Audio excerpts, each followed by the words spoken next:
I'm Susan Ormiston, and this is The Current Podcast.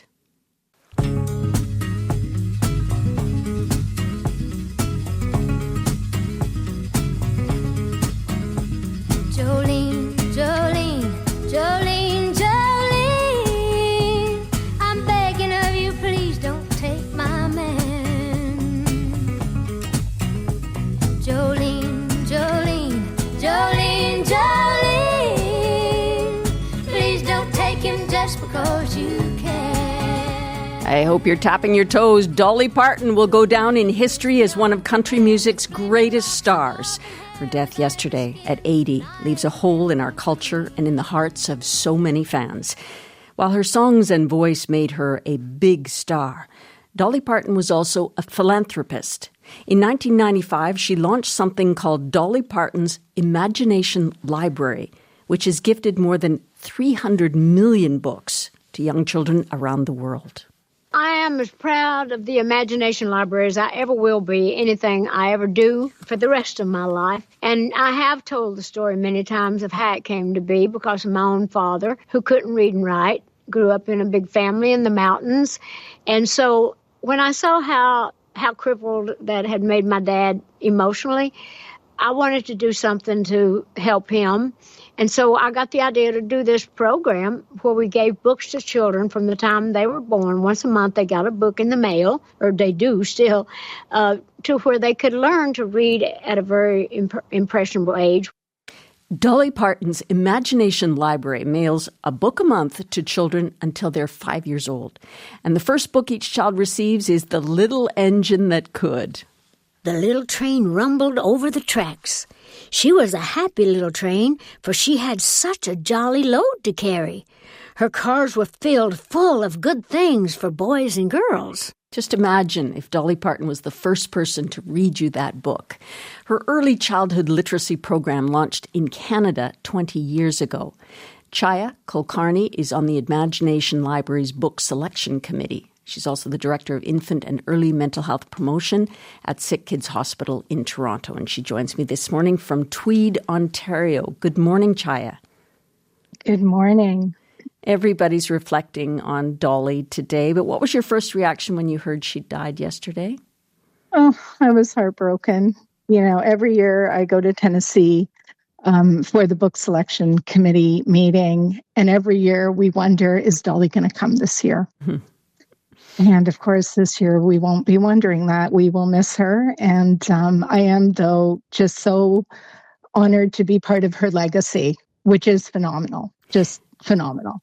I want to hear about that. But you did meet her several times. What was she like?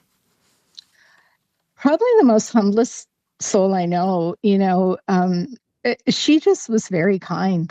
And really her desire to be a good person, to be kind, to inspire others on so many different platforms, whether they were musicians or, you know, people working with young children.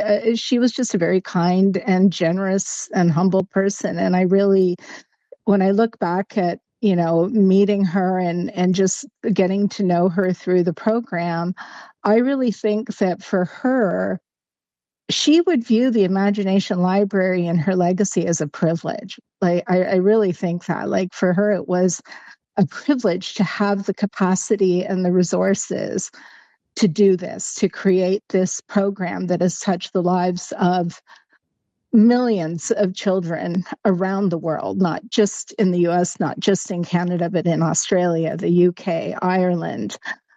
So I just think that it came from a very deep place in her heart and in from her own childhood. It's wonderful to listen to her songs and her speak today. You know, that sweetness, sometimes a rare commodity in our world today.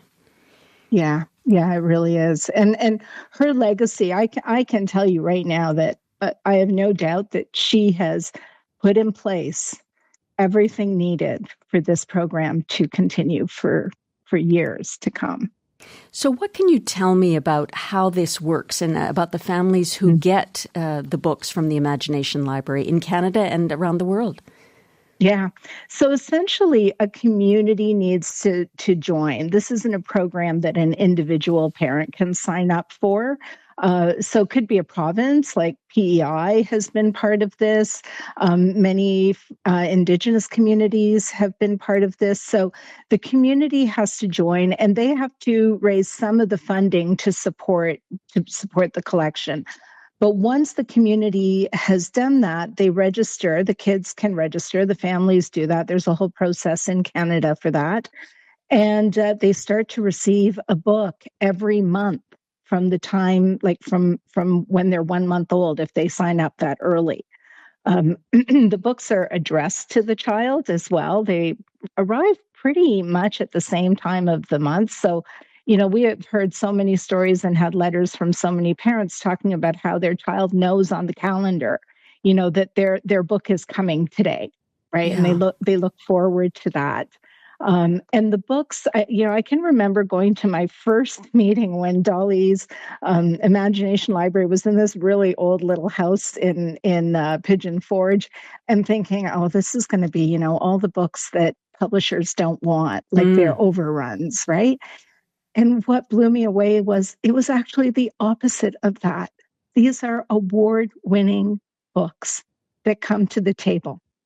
Wow. And it's just mind-boggling, the quality of books that children receive through this program. My oldest child, my son, was born in 1995 when the program was launched.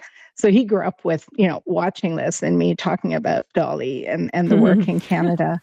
But the quality, and the other thing I will say about the selection, and the reason I sit at the table, is they're very committed, I think, in each country to really making it a Canadian collection. So they really try to, they try to include Canadian authors and Canadian illustrators, Canadian stories like Carson Cross's Canada, one of my favorite books, is part of the collection. But there's also, On the Trap Line or Métis Like Me, so highlighting the work of Indigenous authors, Indigenous peoples and their stories. So there's a lot of time and effort that goes into even just the selection of the books from a developmental perspective, but also from a cultural perspective. And in Canada, as you know, this was very important to us.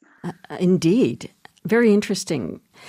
So we did hear a little snippet of Dolly reading The Little Engine That Could. Wonderful narrator as well as a singer, not surprising. She is. But what stands out to you about the way she connected with kids? Yeah. I mean, she's not a big person herself, right? So she's right down there on their level. I still vividly remember the launch in Canada, and her sitting on one of those little chairs with the kids gathered around her. And, the animation that she brings to every story that she reads. And I think that's what the children enjoy. I mean, her voice is just so engaging as a storyteller. And the children just connect with that. They love listening to that. And, one of the things the program has done in the past is recorded her reading these stories. And families can even access those and listen to her reading stories like The Little Engine That Could. And other stories. So I think she really connected with young children. It's probably the thing that inspired me the most about her is, I run a team at Sick Kids, and we work really, really hard to try and convince many people how important the first 5 years of a child's life are to their well-being and to their mental health. And right from day one, what impressed me about Dolly was that she got it. Like, I didn't have to have that conversation with her. She understood how important those foundational years were, and she had the resources to really do something about it, something that was going to be impactful. So in Canada, more than 5 million books have been delivered to children under 5. Wow. Over 60,000 children have benefited from this program. Well, Dolly Parton, everyone knows that she came from very modest means. She has lived experience about this. So just finally, in a few seconds, what will you remember most about this amazing star?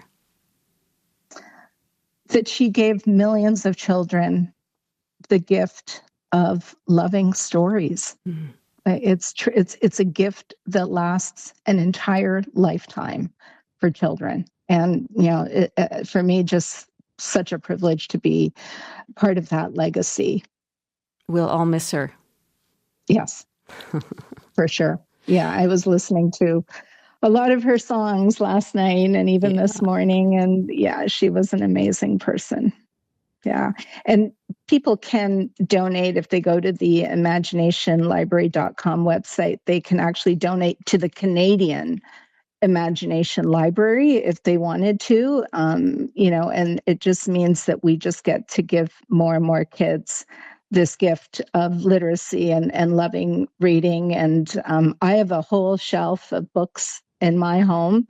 And I live on a tiny little lane in Tweed called Sunsmile Lane, but all of my neighbors know when their kids or grandkids come up, they can stop at my place and pick up books that are part of that collection and share them with their kids and grandkids. So it's an amazing gift. It seems kismet that you're on Sunshine Lane or Sunsmile Lane. Sunsmile, yeah. And you worked with Dolly Parton. Thanks very much, Chaya. Thank you. Have a great day. You too. Bye-bye. Chaya Kulkarni is on the book selection committee of Dolly Parton's Imagination Library Canada. She's also the director of infant and early mental health promotion at Sick Kids Hospital in Toronto. You've been listening to the Current Podcast. I'm Susan Ormiston.